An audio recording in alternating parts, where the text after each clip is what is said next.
Bismillahirrahmanirrahim.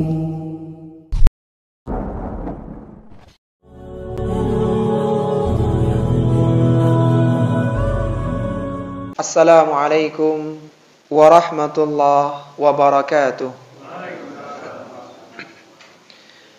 Alhamdulillahi wahda, wassalatu wassalamu ala man la nabiyya ba'da. Ashhadu an la ilaha illallah wahdahu la syarika lah, wa ashhadu anna Muhammadan abduhu wa rasuluhu, amma ba'du. Ikhwati fillah, rahimani wa rahimakumullah. Melanjutkan pembahasan dari Sahih Hadis Qudsi, dan kita telah sampai pada hadis yang ke-18. Hadis tentang syafaat Rasulullah sallallahu alaihi wasallam. Hadis ini diriwayatkan dari sahabat yang mulia Anas bin Malik radhiyallahu taala anhu. Sebagaimana kita tahu, Anas adalah sahabat yang sejak 10 tahun sudah menjadi pelayan Rasulullah sallallahu alaihi wasallam, dan selama 10 tahun pula beliau mendampingi Rasulullah sallallahu alaihi wasallam.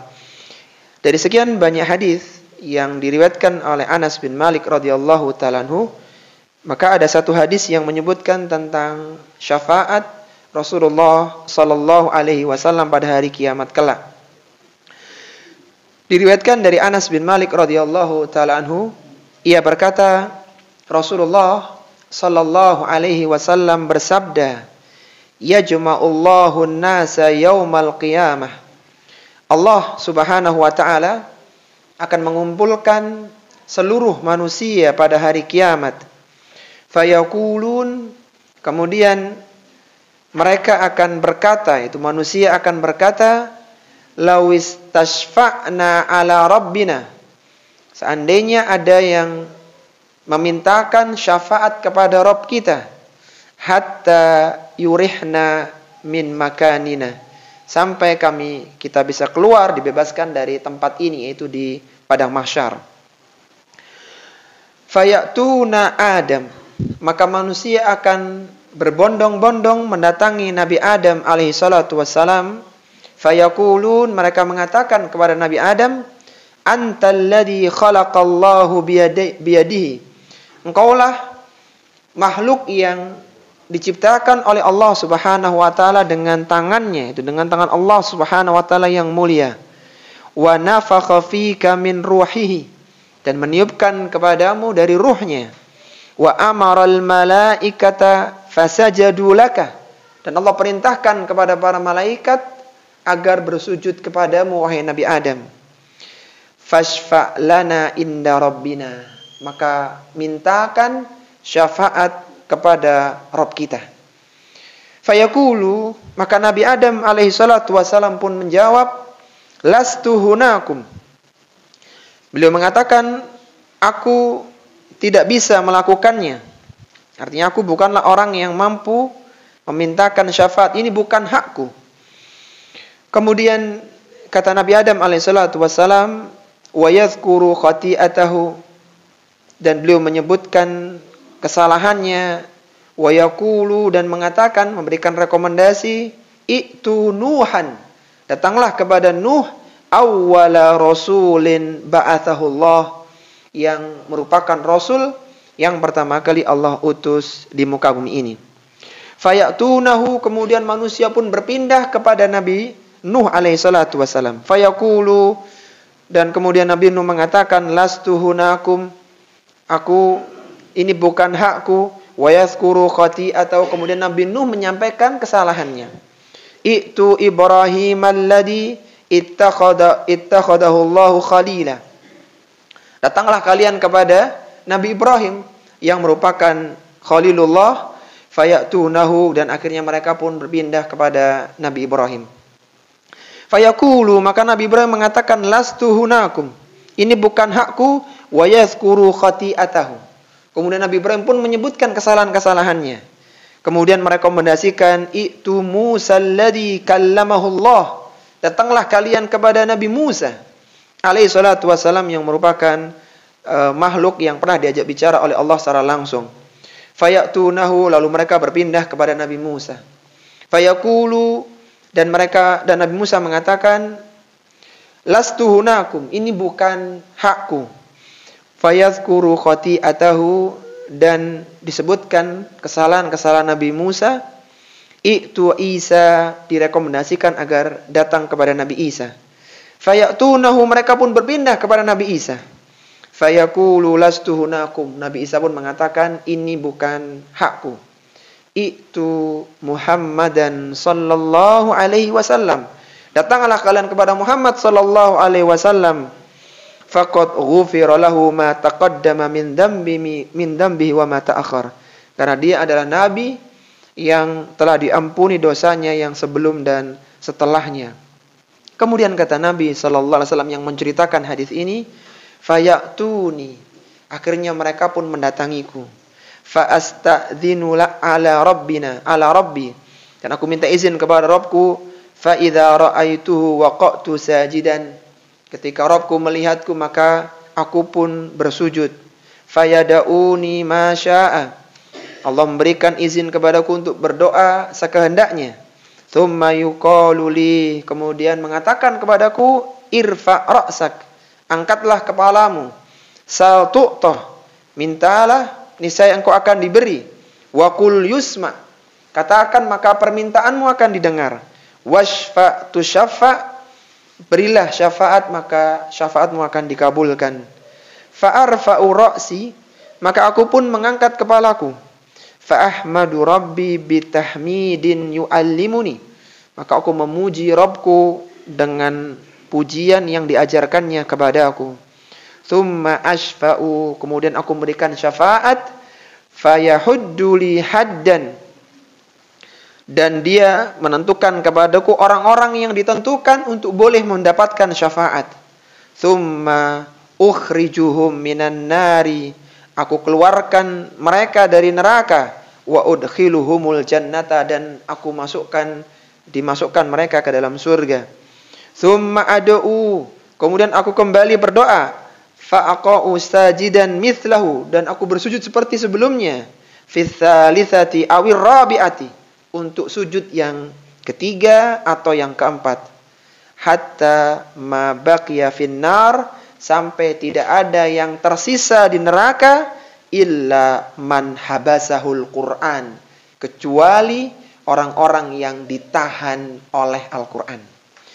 Hadis ini adalah hadis yang muttafaqun alaih, hadis dengan derajat kesahihan yang paling tinggi, artinya tidak diragukan derajat kesahihannya. Dan hadis ini diriwayatkan oleh Imam Al-Bukhari dalam sahihnya nomor 6565. Lafaz ini milik Bukhari, wal lafdhu lil Bukhari. Sedangkan diriwayatkan oleh Imam Muslim dalam sahihnya nomor 193. Lafaz Muslim agak berbeda sedikit dari lafaz Imam Bukhari. Taib, dari hadis yang mulia ini, ikhwati fillah, rahimani wa rahimakumullah, kita bisa mengeluarkan 11 faidah. Jadi hadisnya panjang, maka kita bisa mengeluarkan 11 pelajaran insyaallah. Baik, pelajaran yang pertama, faidah yang pertama yang bisa diambil dari hadis yang mulia ini adalah beratnya kondisi manusia ketika di mahsyar. Beratnya kondisi manusia ketika di mahsyar. Beratnya kondisi manusia ketika di mahsyar. Kita tahu bahwa setelah ditiupkannya tiupan kebangkitan yang berjarak 40 dari tiupan kehancuran, tiupan kiamat ke tiupan kebangkitan, maka manusia akan bangkit dari kubur mereka. Mereka akan bangkit berjalan menuju ke mahsyar, sebuah tempat yang sangat luas, yang tidak ada bagian tinggi menjulang dan tidak ada bagian yang dalam menjurang. Dan ketika itu Allah Subhanahu wa taala mendatangkan kembali matahari yang sempat hancur ketika kejadian kiamat. Maka Allah datangkan kembali matahari, dan matahari didekatkan sedekat 1 mil. Kondisi manusia ketika itu, ketika dibangkitkan dalam kondisi tidak berpakaian, tidak beralas kaki, dan belum dihitan. Dalam kondisi matahari yang sangat dekat. Kalaulah itu bukan kehidupan akhirat, maka niscaya manusia akan terbakar dengan panasnya matahari saat itu. Karena sangat dekat sekali. Sekarang saja dengan jarak jutaan kilometer, matahari sangat jauh, kita merasakan terik di siang hari. Dan kita berbusana, kita berpakaian. Bagaimana kiranya kondisi seorang tidak berpakaian sehingga kulitnya akan langsung terpapar dengan panasnya matahari yang sangat dekat. Sehingga ketika itu manusia akan berkeringat, berpeluh. Ada yang sampai ke mata kakinya, ada yang sampai ke pinggangnya, ada yang sampai ke pundaknya, ada yang sampai ke telinganya, bahkan ada yang sampai tenggelam karena keringatnya. Dan ketika itu manusia tidak ada yang minum. Haus mereka, panas mereka, sesak mereka. Dan itu berlangsung dalam waktu yang sangat lama. Yaitu setengah dari 50.000 tahun lamanya.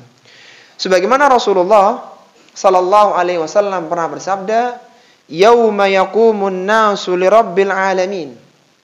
Pada hari ketika manusia berdiri menghadap Rabb semesta alam. Miqdarun nisfu yaumin min khamsina alfasana.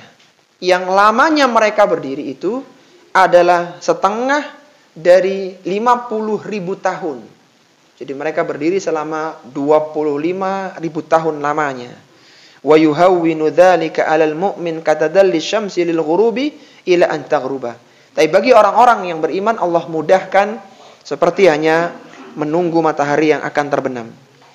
Karena demikian lamanya kehidupan di mahsyar. Ini masih menunggu ya, belum ada hisab, belum pembagian kitab. Sirat belum dibentangkan, bahkan neraka belum didatangkan. Ini masih di padang mahsyarnya.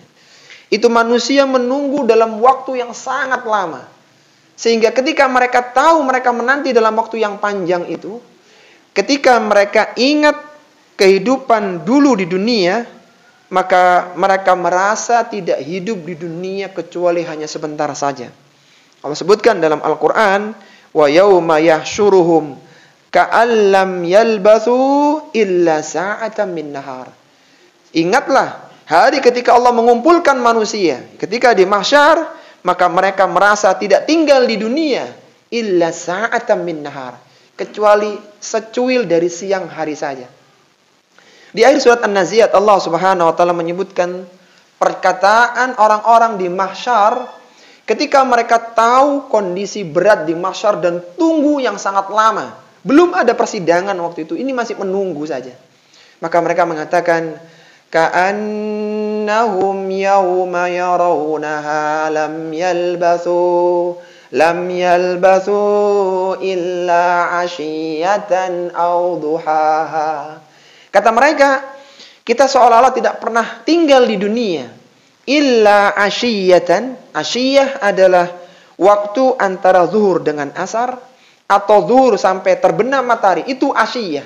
Au duhaha, atau ketika hari ini, ketika pagi ini, antara waktu terbitnya matahari sampai tergelincirnya matahari.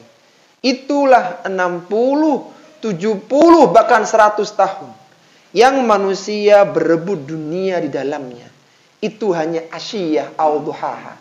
Hanyalah sebentar sekali jika dibandingkan dengan kehidupan panjang setelah kematian.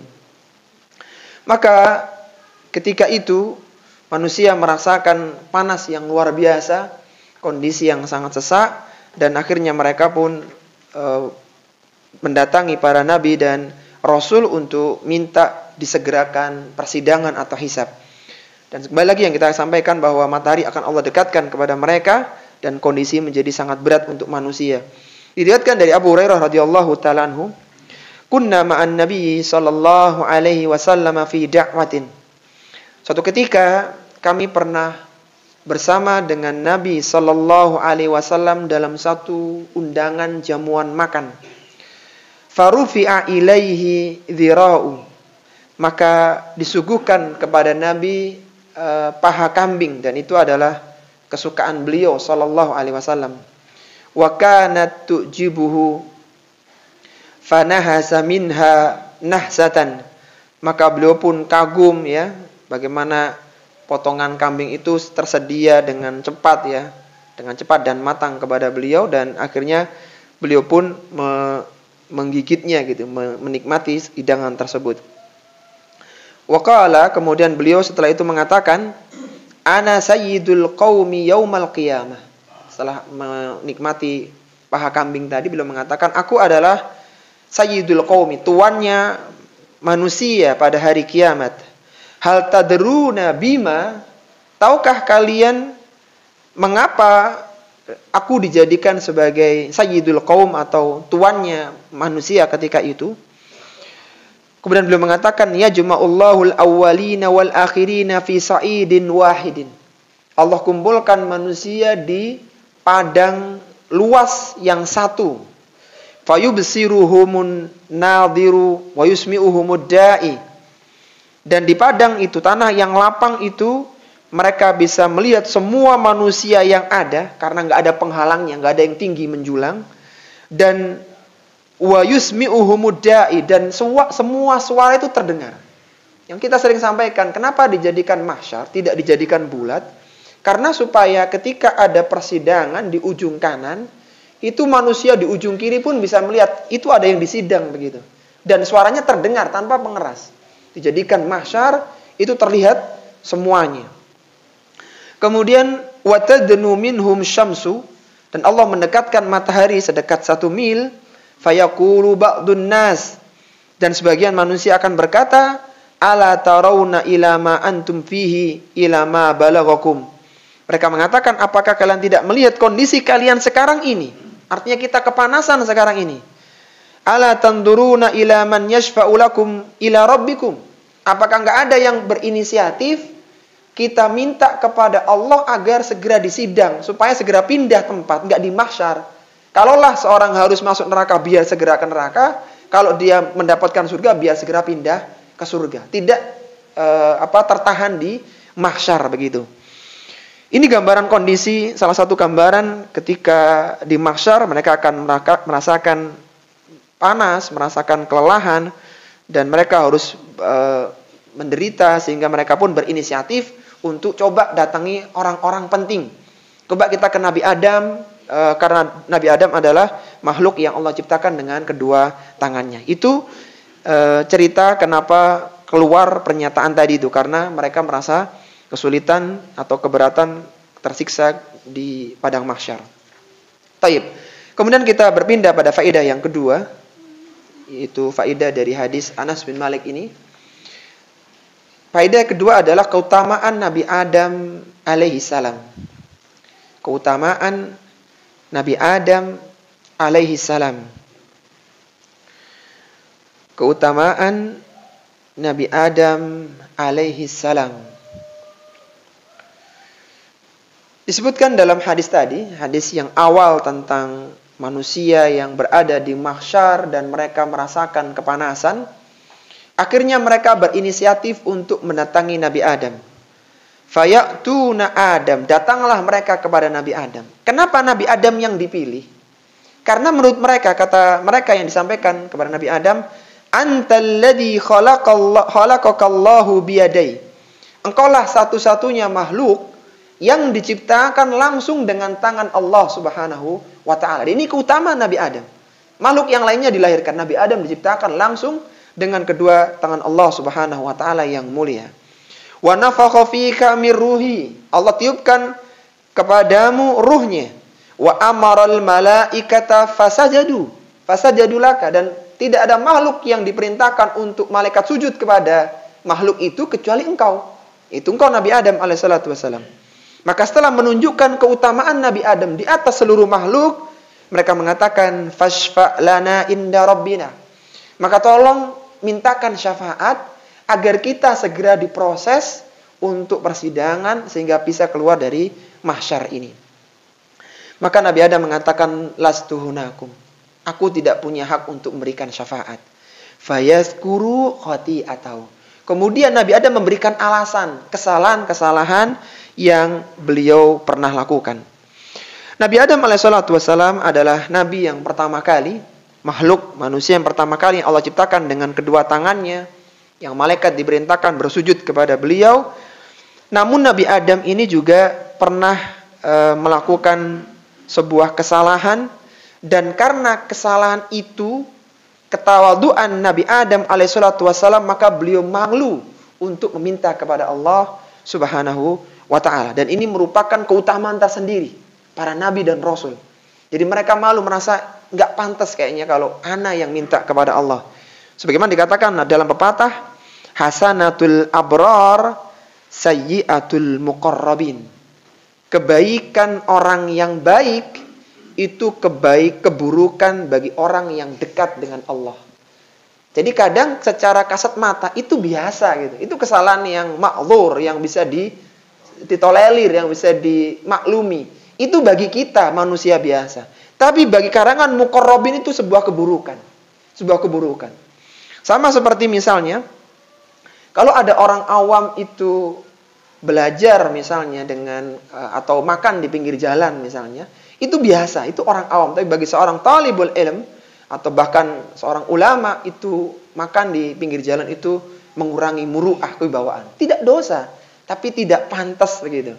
Karena mereka sudah level-level yang sangat tinggi. Demikianlah Nabi Adam alaihissalatu wassalam, maka beliau tidak bisa memintakan syafaat karena beliau merasa punya kesalahan. Taib. Permasalahannya apa kesalahan Nabi Adam alaihissalatu wassalam? Di antara kesalahan Nabi Adam alaihissalatu wassalam yang meskipun Allah berikan ampunan kepada beliau adalah memakan buah dari pohon yang dilarang untuk didekati ketika di surga. Disebutkan dalam riwayat yang lainnya penjelasan dari potongan hadis ini, dan kita perlu tahu ikhwati fillah, di dalam mensyarah hadis itu kita perlu mengumpulkan semua riwayat, jam'ur riwayah. Riwayat yang pendek dijelaskan dengan riwayat yang lebih luas.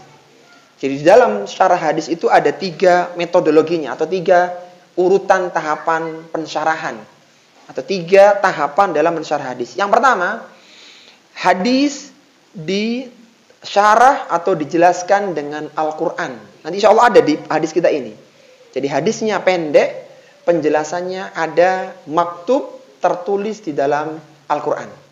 Jadi ringkas, kemudian dijelaskan oleh Al-Quran. Yang kedua, hadis disyarah, dijelaskan oleh hadis lain yang lebih rinci. Nah, contohnya nanti ini kita bacakan. Jadi di dalam hadis Bukhari hanya mengatakan wa yadhkuru khati'atahu.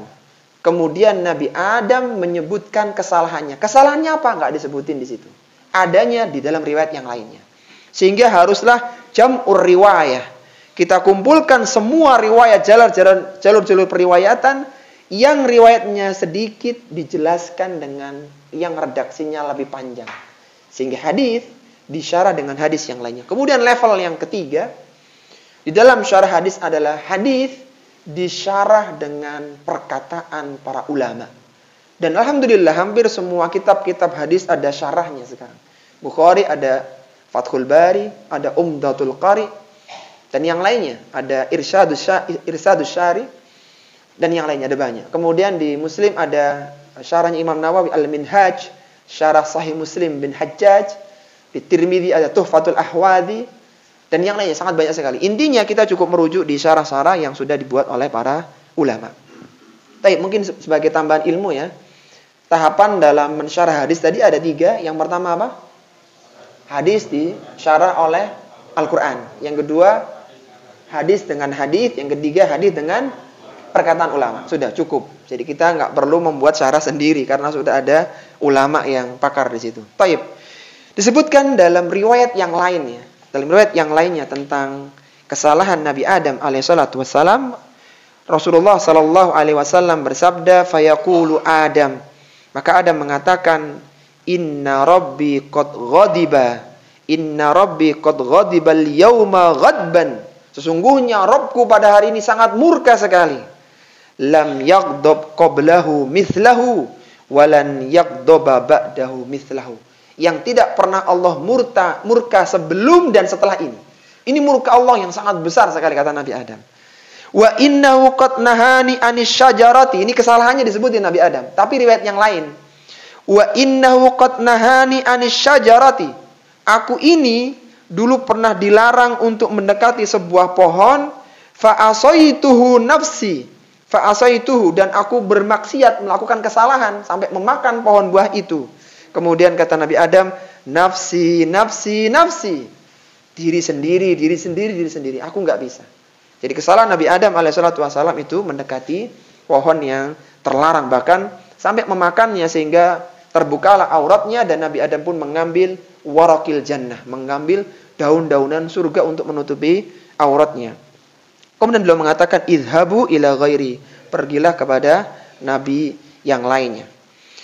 Disebutkan oleh Allah dalam Al-Quran ya tentang Nabi Adam yang diperintahkan untuk tidak mendekati pohon yang terlarang. Allah berfirman kepada Nabi Adam dan istrinya, wa qulna ya adamuskun anta wa zaujukal jannah. Allah berfirman kepada Adam, tinggallah engkau dan istrimu di dalam surga. Wa kula minha ragadan haitsu syi'tuma. Kalian boleh melakukan atau tinggal di mana saja yang kalian kehendaki. Cuman satu aja larangannya, wala taqraba hadhihi syajarah. Jangan mendekati pohon ini. Dekat aja jangan, apalagi sampai mengambil, memakan dari buahnya. Kenapa? Fatakuna minadh dhalimin. Karena kalau sampai mendekat, apalagi sampai makan, maka engkau akan termasuk orang-orang yang zalim. Setan atau iblis ya, waktu itu berusaha membujuk Nabi Adam. Karena ini tahu, ini larangannya. Supaya Nabi Adam dimurkai oleh Allah Subhanahu wa ta'ala. Kemudian dibujuk, bahkan Iblis pun sempat akhirnya bersumpah bahwa ini aku benar-benar menasihati engkau, ini Allah nggak ingin kau tinggal di sini selamanya, sehingga kalau sampai makan buah itu maka kekal di sini. Akhirnya dengan berbagai cara, akhirnya pun terjadilah apa yang terjadi, sehingga Nabi Adam pun akhirnya diturunkan ke bumi, turunkan ke dunia pada hari Jumat. Jadi Nabi Adam diciptakan pada hari Jumat sore, dan sebelum berganti hari sudah diturunkan ke bumi. Kemudian Nabi Adam pun bertaubat kepada Allah dengan taubat yang diterima oleh Allah dengan mengatakan, Rabbana zalamna anfusana wa illam taghfir lana wa tarhamna lanakunanna minal khasirin. Dan perlu kita ketahui ya bahwasanya kesalahan Nabi Adam ini sudah Allah ampuni. Jadi meskipun ada kesalahan tapi sudah Allah ampuni. Allah berfirman di ayat yang lainnya, fa'akala minha fabadat lahuma sawatuhuma wa tafiqa yakhsifani alaihima min warakil jannah. Allah Subhanahu wa taala, mereka keduanya memakan dari buah dari pohon itu, lalu nampaklah aurat mereka. Nampaklah aurat mereka keduanya, kemudian mereka pun mengambil daun surga untuk menutup aurat mereka. Wa asa Adamu rabbahu faghawa. Nabi Adam bermaksiat kepada Rabbnya dan dia pun tersesat. Tsumma jtabahu rabbuhu fataba alaihi wahada. Dan kemudian dia meminta, dia bertaubat kepada Rabbnya, kemudian Allah memberikan petunjuk. Artinya Allah menerima taubatnya Nabi Adam alaihi salatu wassalam. Jadi sebenarnya Nabi Adam itu sudah tidak punya dosa lagi sebenarnya. Tapi kembali lagi, karena beliau adalah seorang nabi, merasa ada kesalahan itu kayak tidak tepat begitu, mintakan syafaat untuk manusia. Tapi yang jelas dosa Nabi Adam sudah diampuni. Baik. Kemudian kita masuk pada pelajaran yang ketiga, yaitu keutamaan Nabi Nuh alaihi salam. Keutamaan Nabi Nuh alaihi salam. Keutamaan Nabi Nuh alaihi salatu wassalam. Setelah Nabi Adam tidak bisa memenuhi permintaan manusia saat itu, maka dia mengatakan, "I'tu Nuhan." Datanglah engkau kepada Nuh alaihi salatu wassalam. Kenapa? Karena dia adalah awwala rasulin ba'athahu Allah. Dia adalah rasul yang pertama kali Allah utus di muka bumi ini. Fayatunahu fayaqulu lastu hunakum wa yadhkuru khati'atahu. Kemudian Nabi Nuh mengatakan, aku enggak punya hak untuk ini, dan beliau menyebutkan kesalahannya. Nabi Nuh alaihissalatu wassalam adalah rasul pertama kali berdasarkan hadis ini. Awwala rasulin. Nabi Adam itu nabi yang pertama, sedangkan rasul pertamanya adalah Nabi Nuh alaihissalatu wassalam. Adapun Rasulullah itu nabi dan rasul. Rasulullah diangkat sebagai seorang nabi dengan surat Al-Alaq dan diangkat sebagai seorang rasul dengan surat Al-Mudaththir atau surat Al-Muzammil. Jadi tidak lama menjadi rasulnya, tapi sempat nabi juga, artinya berbeda antara nabi dengan rasul. Bedanya apa? Kalau nabi itu syariatnya itu untuk dirinya, sedangkan dan dia tidak punya syariat baru, biasanya begitu. Adapun rasul itu dirinya dan umatnya, dan biasanya rasul ini punya syariat baru, baik itu mengganti atau menyempurnakan dari rasul yang sebelumnya. Sehingga ketika misalnya akan datang nabi setelah Nabi Nuh, misal begitu, maka nabi ini dia harus ikut syariatnya Nabi Nuh, karena dia nggak punya syariat baru, dia hanya untuk dirinya sendiri. Taib. Nabi Nuh adalah salah satu dari 5 rasul ulul azmi, yaitu rasul yang terpilih. Dari 5 itu adalah Nabi Nuh, Nabi Ibrahim, Nabi Musa, Nabi Isa, dan Rasulullah Muhammad sallallahu alaihi wasallam. Nabi Nuh ini diutus oleh Allah Subhanahu wa taala ketika manusia tergelincir pada kesyirikan. Jadi sejak Nabi Adam sampai Nabi Nuh, atau sampai sebelum Nabi Nuh itu nggak ada kesyirikan. Kemudian mulai muncul kesyirikan, datangkanlah Nabi Nuh untuk mendakwahi mereka agar taubat dari kesyirikannya. Apa kesyirikan mereka? Mereka syirik menyembah berhala. Dari mana berhala itu? Dulu mereka ini, berhala-berhala itu adalah patungnya orang-orang solih. Jadi orang yang solih dibuatkan patung supaya dikenang, supaya diingat, kemudian generasi kesekian akhirnya patung-patung itu pun disembah. Akhirnya datanglah Nabi Nuh alaihissalatu wassalam, dan Nabi Nuh ini adalah nabi yang dakwahnya paling panjang. Beliau berdakwah selama 950 tahun lamanya. Nabi Nuh ini dikatakan sebagai bapaknya manusia yang kedua. Kenapa? Karena ketika terjadi taufan, badai besar, air bah yang menenggelamkan seluruh manusia, kecuali orang yang berada di perahunya Nabi Nuh, di kapalnya Nabi Nuh, maka tidak ada manusia setelah itu, karena semuanya sudah mati, kecuali dari jalurnya Nabi Nuh. Nabi Nuh punya 3 anak. Nah, akhirnya dari 3 anak yang selamat ya. Maka dari situ lahirlah generasi-generasi manusia. Maka dikatakan bapak manusia yang kedua, karena pertamanya Nabi Adam. Itu sempat ditenggelamkan dengan banjir yang paling besar ketika itu. Dan Nabi Nuh alaihissalatu wassalam itu dengan kejadian taufan atau banjir besar itu menjadikan bangunan Ka'bah itu runtuh. Jadi disebutkan di sebuah pendapat bahwa Ka'bah itu sudah ada sebenarnya sejak zaman Nabi Adam, tapi runtuh atau hilang terkena banjirnya Nabi Nuh. Sehingga dibangun lagi oleh Nabi Ibrahim, yang Nabi Ibrahim berdiri di makomnya itu, makom Ibrahim untuk berdiri membangun Ka'bah, itu sebenarnya sudah ada pondasinya. Tapi waktu itu hilang karena kena banjirnya Nabi Nuh, akhirnya dibangun kembali bersama Ismail. Dan Ka'bah itu bentuknya persegi panjang. Jadi bukan kotak seperti sekarang, tapi persegi panjang. Hijir Ismail yang U itu dulu masuk area Ka'bah.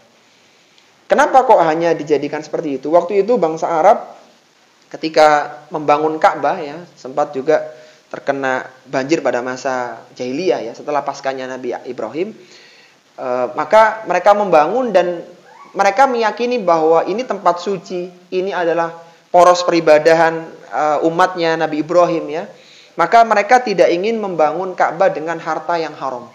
Mereka iuran, mengumpulkan dana, dan diinstruksikan dana yang dikumpulkan harus yang benar-benar suci dan bersih dari yang syubhat, apalagi yang haram, menurut versi mereka.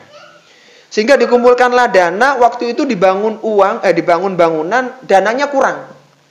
Padahal mereka tahu ini kurang nih bangunannya. Akhirnya untuk membuat tanda supaya enggak dijadikan artinya tahu bahwa inilah Ka'bah, akhirnya dibuatlah U itu. Jadi ini masuk area Ka'bah, maksudnya begitu.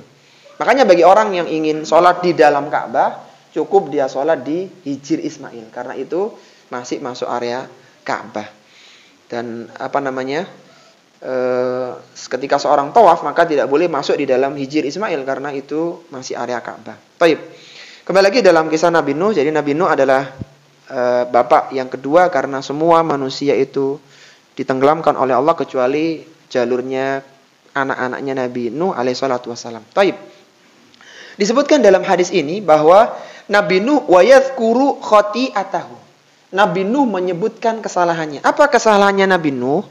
Kesalahannya Nabi Nuh adalah memintakan kepada Allah Subhanahu wa taala anaknya agar diselamatkan ketika terjadi taufan, banjir besar. Lalu beliau ditegur oleh Allah Subhanahu wa taala dan Allah pun menganggap itu sebagai sebuah permintaan tanpa ilmu. Ditegur oleh Allah Subhanahu wa taala. Disebutkan dalam riwayat yang lain, dalam hadis Bukhari nomor 7440, wa yaqulu lastu hunakum. Nabi Nuh mengatakan ini bukan hakku. Wa yadhkuru khati'atahu, dan disebutkan kesalahannya. Apa kesalahannya? Allati asaba su'alahu rabbahu bighairi ilmin, kata Nabi Nuh. Karena aku dulu pernah meminta kepada Rabbku permintaan tanpa ilmu. Jadi tanpa ilmu, hanya perasaan bapak kepada anak saja karena sayang kepada anaknya, itu ditegur oleh Allah Subhanahu wa taala. Ini contoh ikhwati fillah menjelaskan hadis dengan Al-Qur'an. Hadis tadi, hadis Anas bin Malik, dijelaskan oleh Allah terutama dalam permasalahan kesalahan Nabi Nuh, dijelaskan oleh Allah dalam surat Hud ayat 45 dan 47. Itu ada penjelasan yang lebih luas tentang kesalahan Nabi Nuh alaihi salatu wassalam yang menjadikan beliau merasa tidak layak untuk memintakan syafaat. Disebutkan oleh Allah Subhanahu wa taala, wa nada nuhun rabbahu. Nabi Nuh meminta kepada Rabbnya. Faqala rabbi inna bani min ahli. Wahai Rabbku, sungguhnya anakku bagian dari keluargaku. Wa innaka wa'dakal haqqu. Sesungguhnya engkau telah berjanji, sesungguhnya janjimu adalah janji yang benar. Wa anta ahkamul hakimin. Dan engkau adalah hakim yang seadil-adilnya. Qala ya Nuhu innahu laisa min ahlik. Wahai Nuh, anakmu bukan termasuk bagian dari keluargamu. Innahu amalun ghairu shalih. Sesungguhnya amalannya itu bukan amalan yang baik. Fala tas'alni ma laisa laka bihi ilmun. Maka janganlah engkau minta kepadaku sesuatu yang tanpa ilmu. Inni a'idzuka an takuna minal jahilin. Sesungguhnya aku memperingatkanmu agar engkau tidak termasuk orang-orang yang tidak berpengetahuan. Kau jangan minta dengan doa seperti ini. Qala rabbi inni a'udzubika an as'aluka ma laisa li bihi ilmun. Wahai Rabbku, aku berlindung kepadamu dari permintaan yang tidak menggunakan ilmu. Wa illa taghfirli wa tarhamni akum minal khasirin. Kalau engkau tidak memberikan ampunan kepadaku, tidak merahmatiku, maka aku tentu termasuk orang-orang yang merugi. Nabi Nuh alaihissalatu wassalam ini ketika minta itu karena ini anaknya begitu. Sehingga ditegur oleh Allah itu permintaan yang tanpa ilmu. Dan yang menarik ikhwati fillah, bagaimana cara Allah menunjukkan kesalahan anaknya, seorang anak kepada bapak. Allah mengatakan innahu amalun ghairu shalih. Allah tidak katakan ini orang buruk, ini orang banyak maksiat, tidak. Amalan anak ini kurang terpuji, bahasa kita begitu. Maka seperti inilah ketika kita akan menyebutkan kesalahan anak kepada orang tuanya. Jangan sampai menggunakan bahasa-bahasa diksi yang tidak tepat. Mohon maaf, putra panjenengan kurang pandai, kurang semangat. Harus begitu. Jangan mengatakan ini malas, ini jangan. Allah mengatakan innahu amalun ghairu shalih. Kenapa? Karena yang diajak bicara ini orang tuanya loh. Yang bagaimanapun dia akan cinta kepada anaknya. Karena hukum asalnya orang tua pasti bela anaknya meskipun salah.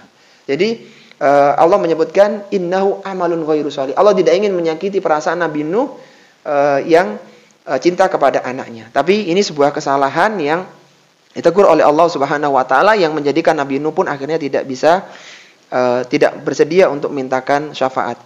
Setiap nabi itu selalu memiliki doa pamungkas ya. Doa pamungkas yang satu-satunya kalau itu dikabulkan maka itu efeknya besar. Dan Nabi Nuh sudah mengeluarkan doa pamungkasnya untuk membinasakan kaumnya yang tidak beriman. Karena Nabi Nuh itu berdakwah sangat lama dan yang mengikuti dakwahnya tidak banyak. Enggak banyak dari sekian orang yang dakwah di dunia ini, enggak ada nabi, enggak ada rasul kecuali beliau waktu itu, semuanya didakwai, tapi yang ikut dakwahnya Nabi Nuh tidak banyak. Maka akhirnya Nabi Nuh pun mengeluarkan doa pamungkasnya sebutkan oleh Nabi sallallahu alaihi wasallam, fayaqulu inna rabbi azza wa jalla qad ghadiba al-yawma ghadban lam yaghdab qablahu mithlahu. Sungguhnya Rabbku sangat murka pada hari ini yang belum pernah dia murka kecuali pada sebelum dan setelahnya. Wa innahu qad kanat li da'watun da'autuha ala qaumi. Aku dulu punya doa yang mustajab untuk kaumku. Kemudian akhirnya beliau mengatakan nafsi idhabu ila ghairi. Pergilah kalian kepada nabi yang lainnya. Doanya Nabi Nuh disebutkan oleh Allah dalam surat Nuh, Rabbi inni. Ketika sudah puncak ya, sudah kapalnya dicela, bahkan dilempari kotoran, sudah pada puncaknya dan Nabi Nuh yakin ini diteruskan pun enggak akan ada yang beriman. Maka Nabi Nuh mengeluarkan doa pamungkasnya, Rabbi la tadhar alal ardi minal kafirina dayyara. Ya Allah, janganlah engkau biarkan seorang kafir pun tersisa di atas muka bumi ini. Ini doa pamungkasnya. Semuanya dihabiskan semuanya. Maka tidak ada cara yang lebih cepat kecuali datangkan air bah. Akhirnya semuanya meninggal dunia kecuali yang naik di atas kapalnya Nabi Nuh alaihissalatu wassalam. Jadi setiap nabi itu punya doa mustajab dan Nabi Nuh doa mustajabnya sudah dikeluarkan untuk mendatangkan banjir besar. Baik, sekarang kita masuk pada faedah yang keempat, keutamaan Nabi Ibrahim alaihi salatu wassalam. Keutamaan Nabi Ibrahim alaihi salatu wassalam. Keutamaan Nabi Ibrahim alaihi salatu wassalam. Baik, disebutkan dalam hadis tadi, rekomendasi Nabi Nuh adalah itu Ibrahim allati ittakhadahu Allahu khalila. Datanglah kalian kepada Nabi Ibrahim yang merupakan khalilullah, kekasih Allah Subhanahu wa taala. Fayatunahu, akhirnya datanglah mereka kepada Nabi Ibrahim. Lastu, dia mengatakan lastu hunakum wa yadhkuru khati'atahu. Aku tidak berhak untuk memberikan syafaat dan beliau pun menyebutkan kesalahan-kesalahannya. Nabi Ibrahim ini diberikan keutamaan oleh Allah Subhanahu wa taala di atas nabi yang lainnya. Salah satunya Nabi Ibrahim dijadikan sebagai khalil, kekasihnya. Allah berfirman dalam surat An-Nisa ayat yang ke-125, wattakhadallahu Ibrahima khalila. Allah menjadikan Nabi Ibrahim sebagai hamba kesayangannya. Nabi Ibrahim ini adalah nabi yang wafa, nabi yang selalu mengikuti perintah yang Allah berikan, dan perintah itu perintah-perintah yang berat. Itu keutamaan Nabi Ibrahim di atas semua nabi-nabi yang ada. Nabi Ibrahim diperintahkan untuk berikhitan usia 80 tahun, yang sudah cukup umur. Nabi Ibrahim itu diperintahkan untuk menyembelih putranya Ismail alaihissalatu wassalam. Dan beberapa yang lainnya yang rata-rata berat ya, diperintahkan untuk meninggalkan Hajar di padang di Makkah. Ada beberapa ujian-ujian Nabi Ibrahim itu ujian-ujian yang tidak ringan, dan semuanya dilakukan oleh Nabi Ibrahim alaihissalatu wassalam. Taib, Nabi Ibrahim ini pernah melakukan kesalahan, yaitu berupa dusta, yang sebenarnya bukan dusta yang berdosa. Tapi kembali lagi, karena beliau adalah orang yang demikian tinggi derajatnya, itu dianggap sebagai sebuah kesalahan. Disebutkan dalam riwayat yang lainnya, fayaqulu lahum inna rabbi qad ghadiba yawma ghadban lam yaghdab qablahu mithlahu wa lan yaghdab ba'dahu mithlahu. Hari ini Allah murka yang tidak murka sebelum dan setelahnya. Wa inni qad kuntu kadzabtu thalatha kadibatin. Aku dulu pernah dusta sebanyak 3 kali. Nafsi, idhabu ila ghairi. Diri kalian sendiri, diri kita sendiri, pergilah kalian kepada selainku. Apa dustanya Nabi Ibrahim? Dan ini sebuah kesalahan menurut beliau. Dustanya ada 3. Yang pertama, Nabi Ibrahim itu mengaku sakit, ya, padahal beliau tidak sakit. Dan beliau punya rencana, jadi kaumnya itu ada ritual peribadahan, Nabi Ibrahim diajak ikut perayaan itu. Maka dia mengatakan, ini sakit, aku ini sedang sakit. Artinya dia punya rencana nanti ketika sudah pada ngumpul di sana, tak hancurkan itu berhala-berhalanya gitu. Artinya sakit, Nabi Ibrahim itu sakit hati gitu. kok mereka ini melakukan kesyirikan begitu, kok nggak menyembah kepada Allah. Itu, tapi secara zahir ini adalah ucapan yang tidak sesuai dengan kenyataan. Kenyataan beliau tidak sakit. Akhirnya ketika itu dihancurkan semua berhala yang ditinggalkan oleh kaumnya, kecuali berhala yang paling besar dan dikalungkan kapak di berhala tersebut. Ini dusta yang pertama ya. Kemudian dusta yang kedua yang dianggap dusta ya, meskipun sebenarnya tidak, yaitu ketika Nabi Ibrahim dipanggil setelah ketahuan bahwa pelaku pengerusakan berhala itu adalah Nabi Ibrahim alaihissalatu wassalam, dipanggillah Nabi Ibrahim. Kemudian ditanya, apakah kamu yang menghancurkan berhala ini? Maka Ibrahim mengatakan, yang menghancurkan yang besar itu, yang berhala yang besar itu. Jadi yang besarnya nunjuk ke sana, kemudian ketika itu setelahnya nunjuk ke diri sendiri, yang besar. Nah gitu, yang besar itu. Jadi dia itu pengen menunjukkan bahwa seolah-olah pelakunya adalah berhala terbesar. Akhirnya mereka mengangkat nggak mungkin gitu. Iya, ingin membangun diskusi kepada orang-orang musyrik saat itu. Padahal yang menghancurkan adalah Nabi Ibrahim. Itu yang kedua ya. Kemudian yang ketiga, dustanya adalah ketika Raja Namrus yang zalim itu ketika ditanya tentang Sarah, siapa dia di sebelahmu? Jadi Nabi Ibrahim itu pernah mengungsi ya, mengungsi karena kalau tidak salah karena waktu itu Mesir sedang kering ya. Jadi ada permasalahan, beliau mengungsi keluar, masuklah ke kerajaannya Namrus, dan Namrus ini suka mengkoleksi wanita-wanita cantik, yang nama juga raja ya. Nah, ketika datanglah Nabi Ibrahim beserta istrinya Sarah, dan Sarah ini khotifillah adalah wanita tercantik di muka bumi ini setelah Hawa. Disebutkan dalam sebuah riwayat ya, ma'ajmalan nisa ba'da Hawa Sarah. Tidak ada wanita tercantik di muka bumi ini setelah Hawa kecuali Sarah. Jadi Sarah ini wanita paling cantik. Dan ketika ditanya siapa wanita itu, Ibrahim mengatakan ini adalah saudariku. Saudariku artinya ingin mengatakan saudari seiman begitu. Karena waktu itu nggak ada yang beriman kecuali dua orang itu aja, Ibrahim dan istrinya Sarah. Dan Sarah diberikan ujian dengan tidak memiliki keturunan kecuali di usia senjanya.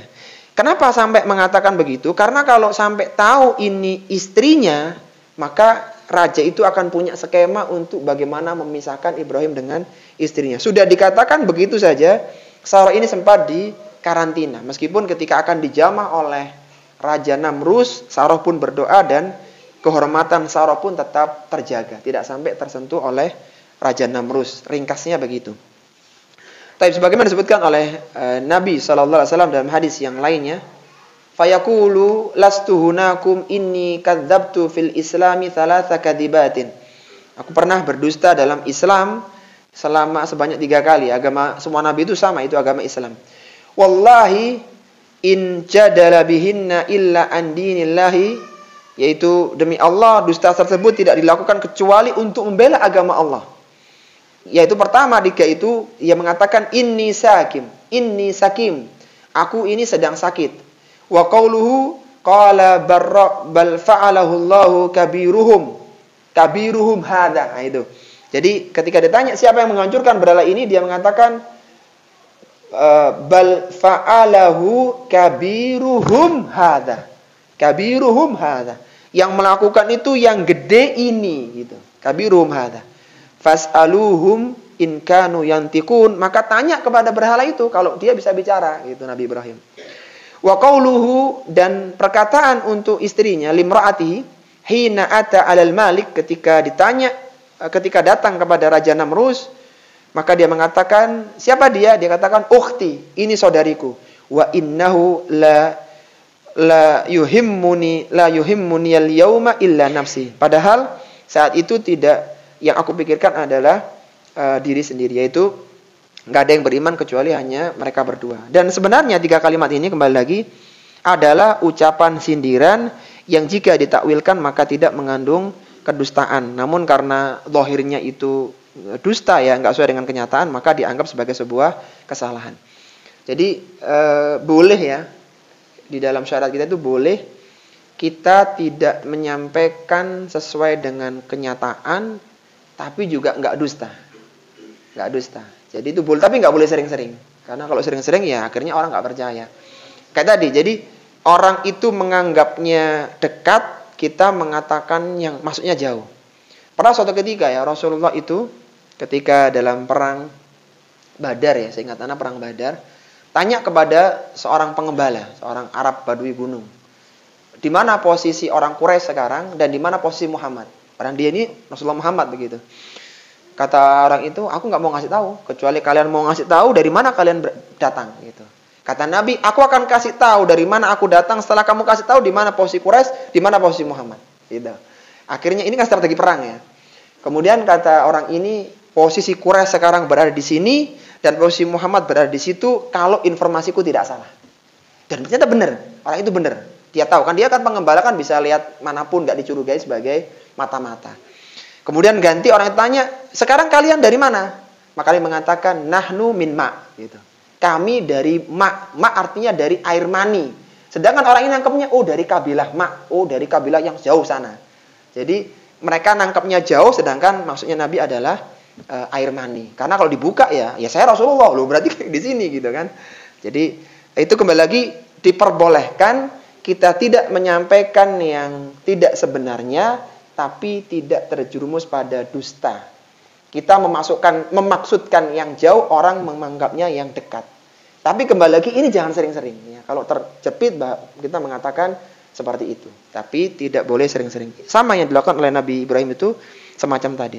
Tapi kemudian yang kelima adalah keutamaan Nabi Musa alaihi salatu wassalam.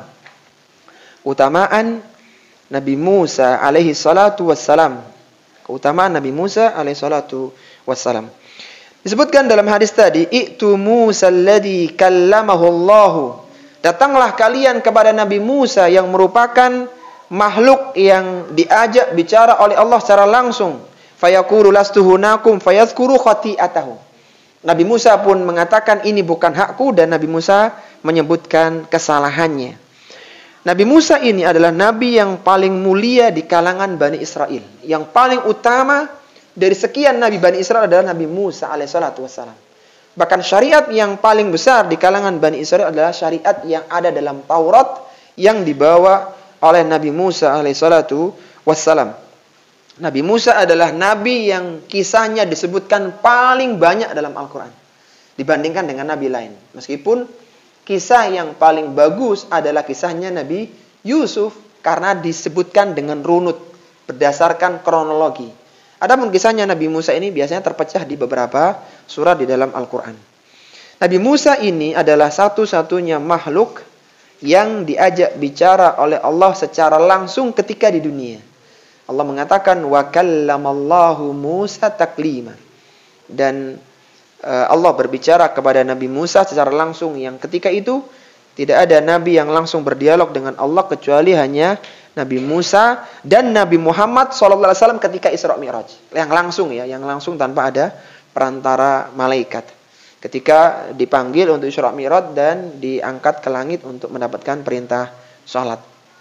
Nabi Musa berada di Bukit Tur waktu itu berdialog dengan Allah Subhanahu wa taala dan Nabi Musa sempat pingsan karena ingin melihat zat Allah Subhanahu wa taala dan akhirnya gunung pun hancur karena tidak mampu. Nabi Musa akhirnya pingsan. Taib, apa kesalahannya Nabi Musa? Nabi Musa itu dulu pernah tergelincir dalam satu kesalahan, yaitu membunuh jiwa yang tidak diizinkan untuk dibunuh, yaitu dari orang Kipti, dari kaumnya Fir'aun, yang waktu itu sedang berkelahi dengan seorang dari Bani Israel, kaumnya Musa. Jadi Fir'aun dengan Musa ini beda kaum ya. Kalau Musa dari Bani Israel, kalau Fir'aun dari Kipti. Nah, tapi Nabi Musa sempat diadopsi oleh Fir'aun. Sempat dibesarkan oleh istrinya Fir'aun. Nah, suatu ketika itu ada orang yang berkelahi, bertengkar. Dua orang itu, orang Bani Israel ini kalah gitu.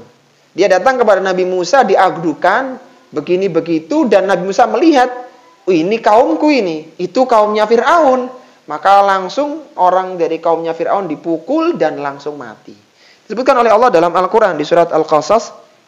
Kejadian itu, wa dakhalal madinata ala hini ghaflatin min ahliha. Maka Nabi Musa pun masuk ke dalam kota, yaitu kota Memphis ya, ketika penduduknya sedang lengah, ketika tengah hari, artinya penduduknya sedang istirahat begitu. fawajada fiha rajulaini yaktatilani. Maka datanglah atau didapatilah dua orang di kota itu, dua orang yang sedang berbunuh-bunuhan atau sedang bertikai begitu.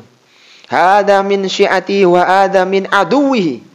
Salah satu itu dari kelompoknya atau golongannya Nabi Musa, yaitu Bani Israel, wa hada min aduwihi. Tapi ini satunya dari musuhnya, yaitu dari kaumnya Fir'aun.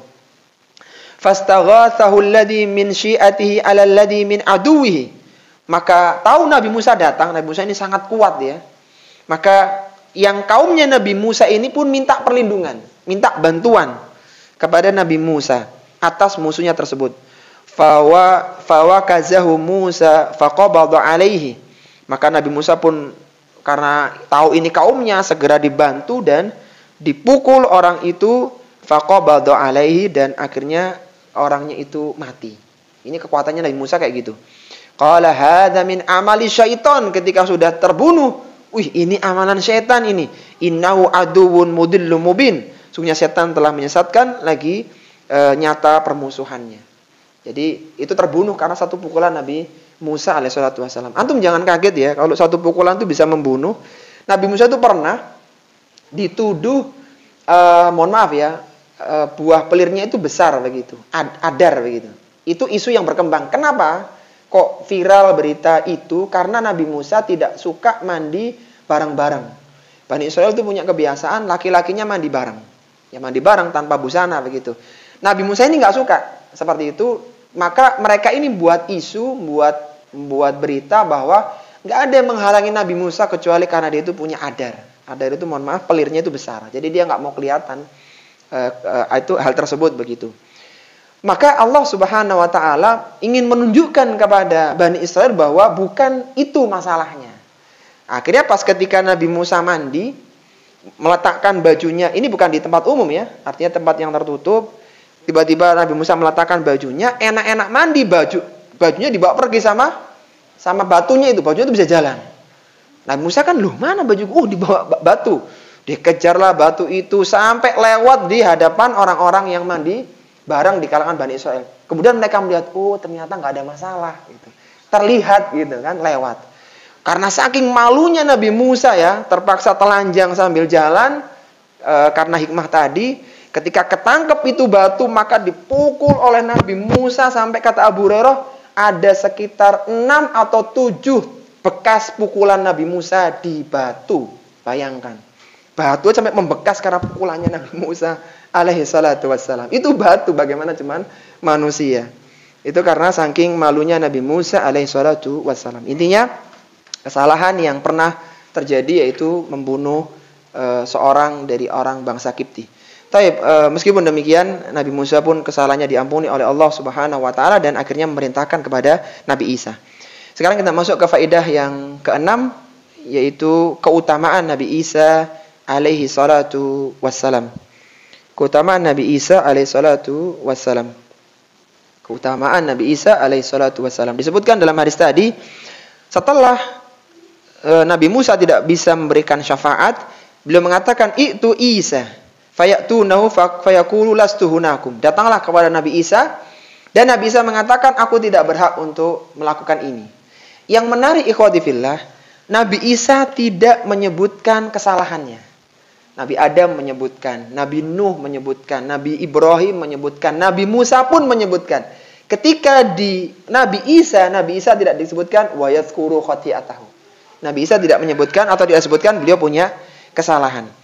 Nabi Isa ini adalah nabi yang langsung ditiupkan ruh kepadanya melalui malaikat Jibril. Sebagaimana Allah berfirman, "Innamal masihu Isa bin Maryam Rasulullah wa kalimatuhu alqaha ila Maryam wa ruhun minhu." Sesungguhnya Al-Masih putra Maryam hanyalah utusan Allah yang dengannya diciptakan melalui kalimatnya dan disampaikannya kepada Maryam dengan tiupan ruh darinya. Jadi ditiupkan ruh oleh Allah melalui malaikat Jibril alaihissalatu wassalam. Dan Nabi Isa ini adalah Nabi Bani Israel yang terakhir. Yang terakhir sebelum datangnya Rasulullah Muhammad SAW. Nabi Isa diberikan mukjizat, dia bisa berbicara ketika masih di buaian, sejak bayi sudah bisa berbicara. Sebagaimana Allah sebutkan dalam surat Maryam, فَأَشَارَتْ إِلَيْهِ قَالُوا كَيْفَ نُكَلِّمُ مَنْ كَانَ فِي الْمَهْدِ صَبِيًّا قَالَ إِنِّي عَبْدُ اللَّهِ آتَانِيَ الْكِتَابَ وَجَعَلَنِي نَبِيًّا. Ketika Maryam datang dengan membawa anak, sudah mulai gemparlah penduduk waktu itu. Kemudian bagaimana mereka mengatakan sebelum ayat ini ya, kan bapakmu bukan pezina, ibu bukan pezina, wahai Maryam, kenapa engkau melakukan ini? Kok sampai datang bawa anak? Maka Maryam pun nggak bicara karena dia lagi berpuasa. Puasanya Maryam dengan tidak berbicara. Wala tukalliman nas, dia tidak bicara dengan seorang manusia pun. Maka dia hanya mengatakan, dia hanya menunjuk fa asyarat ilaihi. Nih. Salah gitu. Jadi gitu. Nih, tanya kepada bayi ini. Maka mereka mengatakan, qalu kaifa nukallimu man kana fil mahdi sabiyya. Bagaimana kita bisa berbicara dengan bayi yang masih dalam gendongan? Kemudian Nabi Isa pun mengatakan, qala inni Abdullah. Aku ini adalah hamba Allah. Ataniyal kitaba wa ja'alani nabiyya. Allah berikan kitab Injil kepadaku dan aku dijadikan sebagai seorang nabi. Jadi di antara mujizatnya Nabi Isa adalah bisa berbicara sejak di buaian, sejak kecil. Taib. Disebutkan dalam hadis yang diriwayatkan oleh Ibnu Abbas bahwa Nabi Isa ini menyebutkan alasan kenapa tidak mau dimintai syafaat tadi itu. Yaitu beliau mengatakan dalam riwayat yang lainnya, inni lastu hunakum inni ittakhidtu ilahan min dunillah. Aku tidak bisa melakukan ini karena aku dijadikan sesembahan selain Allah begitu. Tapi ini kan bukan kesalahan Nabi Isa begitu. Kan kesalahan yang mau menjadikan sesembahan. Makanya Nabi Isa tidak mengatakan kesalahannya itu bukan kesalahanku sebenarnya, tapi kesalahan pihak yang lain. Taib. Sekarang kita pindah ke keutamaan Nabi Muhammad sallallahu alaihi wasallam. Keutamaan Nabi Muhammad sallallahu alaihi wasallam. Disebutkan dalam hadis tadi, "I'tuni Muhammadan sallallahu alaihi wasallam qad ghufira lahu ma taqaddama min dambi wa ma ta'akhkhar." Datanglah kalian kepada Muhammad sallallahu alaihi wasallam, seorang nabi yang diampuni dosanya yang lalu dan yang akan datang. Nabi Muhammad sallallahu alaihi wasallam adalah nabi yang paling utama, yang paling mulia, dan hanya beliau yang mampu memberikan syafaat. Taib. Al-Imam An-Nawawi rahimahullahu taala pernah mengatakan, kenapa manusia itu kok tidak langsung diberikan ilham untuk mendatangi Nabi Muhammad langsung? Kan tadi kan mereka itu setelah kepanasan di mahsyar, mereka kan mengadakan diskusi ya, mudahnya begitu. Ayo kita cari solusi supaya kita bisa keluar dari mahsyar ini. Nah, mereka diberikan ilham oleh Allah mendatangi Nabi Adam dulu. Nabi Adam pun merekomkan kepada Nabi Nuh dan seterusnya. Yang jadi pertanyaan, kenapa kok dari awal mereka tidak berpikir kayaknya yang paling bisa melakukan ini Rasulullah Muhammad begitu? Kenapa kok enggak itu? Karena Allah ingin menunjukkan kepada manusia keutamaan Nabi Muhammad sallallahu alaihi wasallam di atas seluruh makhluk. Jangankan Nabi Adam, Nabi Musa, Nabi Ibrahim, Nabi Nuh, Nabi Isa, semuanya nggak bisa loh. Kecuali Nabi Muhammad sallallahu alaihi wasallam saja. Ini Allah tunjukkan begitu. Karena kalau langsung ke sana kan belum dicoba. Kalau Nabi Adam nggak bisa, jangan-jangan bisa Nabi Adam gitu. Tapi ternyata semuanya nggak bisa. Untuk menunjukkan itu maka diberikan taufik ke Adam dulu dan demikian sampai ke akhirnya ke Rasulullah Muhammad sallallahu alaihi wasallam. Baik. Sekarang masuk pada faedah yang ke-8. Faedah yang ke-8, syafaat Rasulullah sallallahu alaihi wasallam untuk menyegerakan hisab. Syafaat Rasulullah sallallahu alaihi wasallam untuk menyegerakan hisab. Syafaat Rasulullah sallallahu alaihi wasallam untuk menyegerakan hisab. Syafaat itu yang dimaksud dengan syafaat yarhamukallah adalah menjadi perantara untuk orang lain untuk mendapatkan manfaat atau menolak madharat. Itu syafaat. Jadi syafaat itu bukan untuk diri sendiri, tapi syafaat itu seorang memberikan manfaat ke orang lain melalui dia atau menolak madharat. Dan orang ini biasanya orang-orang terpilih yang bisa memberikan syafaat, rekomendasi tertentu. Taib, syafaat itu, syafaat untuk membebaskan manusia dari beratnya kondisi mahsyar, itulah yang disebut dengan syafaatul uzma. Syafaat yang terbesar yang hanya bisa dilakukan oleh Rasulullah Muhammad SAW. Dan itulah yang dimaksud dengan maqaman mahmuda yang Allah janjikan. Allah berfirman dalam Al-Quran, asa ayyab'atsaka rabbuka maqaman mahmuda. Mudah-mudahan dengan salat malammu Allah mengangkat derajatmu ke tempat yang terpuji. Maqaman mahmuda maksudnya adalah bersujud di bawah arsy untuk menyegerakan hisab, dan itu khusus untuk Nabi SAW. Baik. Kemudian pelajaran yang ke-9, orang-orang yang akan mendapatkan syafaat telah ditentukan. Orang-orang yang akan mendapatkan syafaat telah ditentukan. Orang-orang yang akan mendapatkan syafaat telah ditentukan. Pelajaran yang ke-9 ini terambil dari potongan hadis, "Tsumma asfa'u fayahudduli haddan." Kemudian aku memberikan syafaat, lalu Allah menentukan kepadaku penentuan orang-orang yang boleh disyafaati. Yang menjadi penekanan berarti tidak semua orang mendapatkan syafaat karena ada kriterianya. Jadi bagi yang ingin mendapatkan syafaat harus mengikuti kriteria itu. Karena kata Nabi, fayahudduli haddan, ada batasan yang aku harus penuhi. Enggak semuanya diberikan syafaat. Apa ketentuannya? Ketentuannya ada 2. Yang pertama, Allah ridho kepada pemberi syafaat dan yang diberikan. Dan yang kedua, proses pemberian syafaat diizinkan oleh Allah Subhanahu wa ta'ala. Jadi 2 syaratnya. Yang memberikan syafaat diridhoi, yang mendapat syafaat itu Allah ridhoi juga. Proses pemberian syafaat itu diizinkan oleh Allah Subhanahu wa ta'ala. Sebagaimana Allah sebutkan dalam Al-Quran, wala yashfa'una illa liman irtada. Mereka tidak diberikan syafaat melainkan kepada orang yang diridhai oleh Allah. Dalam dalam ayat kursi, man dalladzi yashfa'u indahu illa bi'izni. Dan syafaat tidak bisa dijalankan kecuali dengan izin Allah Subhanahu wa ta'ala. Jadi kalau kita sederhanakan, batasan syafaat itu ada 2 tadi. Yang pertama apa? Pemberi dan penerimanya diridhoi oleh Allah Subhanahu wa ta'ala. Kemudian proses syafaat itu diizinkan oleh Allah Subhanahu wa ta'ala. Dan Allah hanya ridho syafaat itu untuk ahli tauhid. Yang tidak bertauhid maka tidak akan mendapatkan syafaat. Baik. Kemudian yang ke-10 ya, pelajaran yang ke-10, macam-macam syafaat untuk orang-orang yang memiliki iman. Macam-macam syafaat untuk orang-orang yang memiliki iman. Macam-macam syafaat untuk orang-orang yang memiliki iman. Disebutkan dalam hadis tadi, "Tsumma ukhrijuhum minan nari wa udkhiluhumul jannah." Aku mengeluarkan mereka dari neraka dan aku masukkan mereka ke dalam surga. Syafaat itu ada 5 macamnya.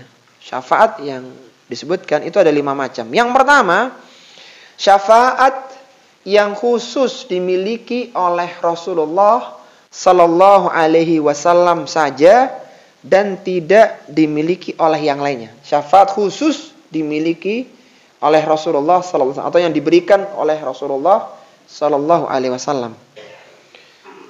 Apa itu? Ya, yang khusus yaitu syafaatul uzma tadi. Apa syafaatul uzma itu? Syafaat untuk menyegerakan hisab pada hari kiamat ketika di mahsyar. Itu nggak bisa para nabi-nabi. Itu khusus untuk Rasulullah Muhammad. Ini yang pertama, syafaat khusus. Yang kedua, syafaat untuk memasukkan manusia ke surga tanpa hisab. Syafaat untuk memasukkan manusia ke surga tanpa hisab. Syafaat ini juga diberikan oleh Rasulullah Sallallahu Alaihi Wasallam. Hanya Nabi yang bisa. Disebutkan dalam hadis, ya Rabbi ummati ummati, wa ya Rabbku umatku, umatku. Faqala ya Muhammad adkhilil jannata min ummatika man la hisaba alaihi min abwabil aimani min abwabil jannah. Wahai Muhammad, kata Allah sallallahu alaihi wasallam, masukkanlah dari umatmu surga tanpa hisab dari pintu surga yang sebelah kanan. Dari pintu surga. Pintu surga itu ada 8, yang sebelah kanan itu khusus yang akan dimasuki oleh orang masuk tanpa hisab begitu. Itu yang memberikan syafaatnya juga Nabi sallallahu alaihi wasallam. Kemudian yang ketiga adalah syafaat untuk orang yang seharusnya masuk neraka terlebih dahulu. Kemudian mereka diberikan syafaat sehingga tidak dimasukkan ke dalam neraka. Jadi syafaat orang yang seharusnya dia masuk neraka dulu, tapi dengan syafaat Nabi tidak jadi masuk neraka, langsung masuk ke dalam surga. Syafaat ini, model ini, yang ketiga ini, itu hanya diberikan kepada ahlu tauhid. Meskipun dia pelaku dosa besar. Tapi selama punya tauhid itu masih berpeluang dapat. Tapi kalau nggak punya tauhid, kafir nggak mungkin. Nggak mungkin diberikan. Jadi seharusnya dia dengan dosa besar dia masuk neraka, tapi karena syafaat tidak masuk neraka. Yang bisa memberikan Nabi SAW. Kata Nabi, syafaati li ahlil kabairi min ummati. Syafaatku itu aku berikan kepada pelaku dosa besar dari kalangan umatku. Hadis yang mulia ini, ikhwati fillah rahimani wa rahimakumullah, selain menunjukkan bahwa yang mendapatkan syafaat itu hanyalah umat Nabi yang bertauhid. Kalau yang nggak tauhid maka tidak. Ini juga sebagai bantahan bagi orang-orang Khawarij yang mengatakan pelaku dosa besar pasti di neraka. Pelaku dosa besar pasti di neraka. Bahkan sebagian mereka mengatakan kafir. Yang benar ada pelaku dosa besar yang tidak masuk neraka. Siapa? Salah satunya yang mendapatkan syafaat dari Nabi SAW. Syafaati li ahlil kabairi min ummati. Karena yang justru membutuhkan syafaat itu adalah yang terperosok dalam dosa besar. Taib. Kemudian yang keempat, syafaat untuk para pelaku dosa yang telah masuk neraka. Tadi kan yang belum. Yang telah masuk neraka, mereka dikeluarkan dari neraka melalui syafaat Rasulullah, syafaat malaikat, dan syafaat saudara mereka yang mukmin. Jadi syafaat kepada pelaku dosa yang sudah masuk neraka, sudah masuk ini. Maka mereka bisa keluar dari neraka yang seharusnya sekian puluh tahun itu bisa dikeluarkan dari neraka. Siapa yang bisa melakukan? Syafaatnya Rasulullah bisa, malaikat bisa, orang mukmin bisa, saudaranya bisa, yang saudaranya mukmin ya, terutama yang mati syahid itu. Dan inilah syafaat bagi orang yang disebut dengan jahannamiyin ya, mantan penghuni jahanam, alumnus jahanam ya, waliyadzubillah. Kata Nabi SAW, la yakhrujanna qaumun minan nari bi syafaati, akan dikeluarkan dari neraka, dari jahanam sekelompok orang dari kaumku, yusammaunal jahannamiyin, yang mereka ini punya gelar jahannamiyin, yaitu orang-orang mantan penghuni neraka jahanam. Ada tandanya mereka ini. Taib. Disebutkan dalam riwayat yang lainnya, yakhruju minan nari man qala la ilaha illallah wa kana fi qalbihi minal khairi ma yazinu syairatan. Akan dikeluarkan dari neraka orang yang punya tauhid la ilaha illallah meskipun sebesar biji sawi. Akan dikeluarkan orang yang punya kebaikan meskipun sebesar biji gandum. Tsumma yakhruju minan nari man qala la ilaha illallah wa kana fi qalbihi ma yaziru min khairihi dzarrah. Sampai orang yang punya iman sebesar biji sawi aja akan dikeluarkan dari neraka. Baik, kemudian yang kelima, yang terakhir adalah syafaat untuk meninggikan derajat di surga bagi penghuninya. Syafaat untuk meningkatkan derajat di surga bagi penghuninya. Ini juga bisa dilakukan oleh selain Nabi ya. Selain Nabi, mesti anak kepada orang tuanya juga bisa meninggikan. Jadi syafaat itu ada yang apa tadi? Menyegerakan hisab. Ya, itu syafaat itu hanya khusus Nabi. Yang kedua adalah syafaat untuk apa tadi? Menyegerakan hisab. Yang kedua itu memasukkan manusia tanpa hisab ya. Itu khusus untuk Nabi juga. Yang ketiga, syafaat yang seharusnya orang masuk neraka nggak jadi masuk neraka. Itu khusus untuk Nabi. Yang keempat, syafaat untuk orang yang di neraka dikeluarkan. Nah, itu bisa selain Nabi. Yang keempat, yang kelima adalah syafaat untuk meninggikan derajat di surga. Itulah 5 bentuk syafaat. Taib. Kemudian sebelum yang terakhir kita ulang dulu. Masya Allah, 10 poin faidah dari hadis syafaat Rasulullah Sallallahu Alaihi Wasallam. Apa saja itu poinnya? Yang pertama, beratnya kondisi manusia ketika di mahsyar. Yang kedua, keutamaan Nabi Adam. Yang ketiga, keutamaan Nabi Nuh. Yang keempat, keutamaan Nabi Ibrahim. Ibrahim dulu ya. Yang kelima, keutamaan Nabi Musa. Yang keenam, Nabi Isa. Yang ketujuh, keutamaan Nabi Muhammad Sallallahu Alaihi Wasallam. Yang kedelapan, syafaat Rasulullah untuk menyegerakan hisab. Yang kesembilan, orang yang ditentukan melakukan syafaat, ada 2 tadi. Yang ke-10, macam-macam syafaat untuk yang punya iman. Ada berapa macamnya? Ada 5. Taib. Sekarang yang terakhir sebagai penutup majelis kita, orang-orang yang tidak mendapatkan syafaat. Ada orang yang tidak mendapatkan syafaat. Ini pelajaran yang ke-11, orang-orang yang tidak mendapatkan syafaat. Orang-orang yang tidak mendapatkan syafaat. Disebutkan di akhir hadis tadi, perhatikan ini, tsumma ad'u wa fa'aqa asajidan mithlahu fi tsalitsati aw rabi'ai. Aku bersujud kepada Allah yang kedua dan yang ketiga untuk memberikan syafaat lagi. Sampai kapan? Hatta ma baqiya finnar. Sampai tidak ada yang tersisa dari di neraka illa man habasahul Qur'an. Kecuali orang-orang yang ditahan oleh Al-Quran. Pertanyaannya, siapa sih orang yang ditahan oleh Al-Quran itu? Orang yang ditahan oleh Al-Quran maksudnya adalah orang yang dihukumi kekal dalam neraka. Maka mereka tidak akan bisa mendapatkan syafaat. Siapa mereka? Mereka adalah orang-orang kafir dan orang-orang yang meninggal dalam kondisi kesyirikan dan belum bertaubat. Itulah habasahul Quran. Orang yang ditahan oleh Al-Quranul Karim. Kata-kata ada seorang tabi'in di Basrah yang wafat tahun 117 Hijriyah. Ketika menjelaskan kalimat man habasahul Quran, kecuali orang-orang yang ditahan oleh Al-Quran, maksudnya adalah ai wajaba alaihil khulud, yaitu orang yang wajib kekal dalam neraka, syafaat tidak berlaku lagi. Disebutkan syafaat untuk orang-orang kafir, orang musyrik tidak diterima. Innallaha la'anal kafirina wa 'adda lahum sa'ira. Allah melaknat orang-orang kafir dan menyediakan neraka yang menyala-nyala. Khalidina fiha abada. Mereka kekal di dalamnya selama-lamanya. La yajiduna waliya wala nasira. Kalian tidak akan menemukan untuk mereka pelindung dan juga pemberi pertolongan. Gak bisa yang bisa menyelamatkan. Memang habasahul Quran, udah ditahan oleh Al-Quran. Innallaha la yaghfiru ayyushraka bihi wa yaghfiru ma duna dzalika liman yasha wa may yusyrik billahi faqad iftara itsman 'azima. Barang siapa yang menyekutukan Allah maka dia telah berbuat dosa yang sangat besar. Jadi ketika ditanya nanti siapa yang ditahan oleh Al-Quran yang enggak berlaku syafaat para nabi dan rasul, siapa? Orang-orang kafir, orang-orang pelaku syirik yang belum bertobat, dan mereka itu wajib berada dalam neraka selama-lamanya, wal iyadu billah. Ini ikhwati fillah yang bisa kita bahas pada kesempatan pagi hari ini.